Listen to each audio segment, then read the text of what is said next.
सानाम को जोहार गी तिहिन दो 2026 रिया मे 14 तारीख कना और जिसु मसीह सिरमाते रकाब एन दिन गी तो तिहिन दिन लगिते सस्तर दो अबो धरती रन मानवा को चे ए मिताबुन कना देला बाइबल खन बुन पढ़ाव का लगी जोहने ओलका भागी संबाद गेलपुन हटिंग मितामे 14 रिया 1 खन 3 धबी इन पढ़ाव कना आपिया मन दो आलो खात बदा तपे मा ईश्वरे पतियुग पे इन रे हो पतियुग पे अपुन ओड़ा रे अडी उतर ताहेन ठई मेनाआ आलो ताहेन खान इन लई के पिया होना एनते ठई तियार आपे लगित इन चलाक कना आर सेन कते आपे लगित ठई इन तियार लेखान इन रुड़ हिजुआ आर इन ठेन इन अतांग इदी पिया जिमन इन ओकारिन ताहेन आपे हो ओंडे पे ताहेन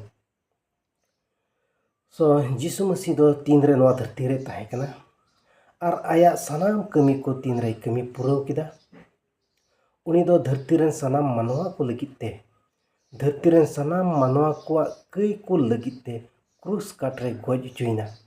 आरे तोपा चुइना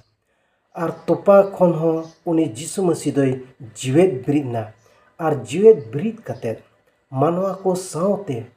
4 दिन मितामे 40 दिन ताहे कते जिसु मसीह दो सिरमाते रकाबेना आर ओने उन ओक्तेर गे जिसु मसीह दो आयरन विश्वासी को लुकित मिटेन दामाना कथाय दोहो कदा आर ओना दो नवा कना जे आपिया मन दो आलो खात बदा तपेमा ईश्वर बाबारे पतियप पे आर इन रेहो पतियप पे एनते अपुन ओड़ा रे अडी उतर ताहेन ठई को मिनाआ आर नीत हो आपे लगित ठई तियार पेन सेनोक कना आर ठई तियार सत लिखानिन रुवाड़ हिजुआ आर आपे सनाम कोन अतांग इदी पिया इन ओकारेन ताहेन जिमन आपे हो ओंडे पे ताहेन लुक 24 रिया 51 रे आरहो नोकाय मेनेत कना जे जिसु मसीह दो ओंडे को जराव कान को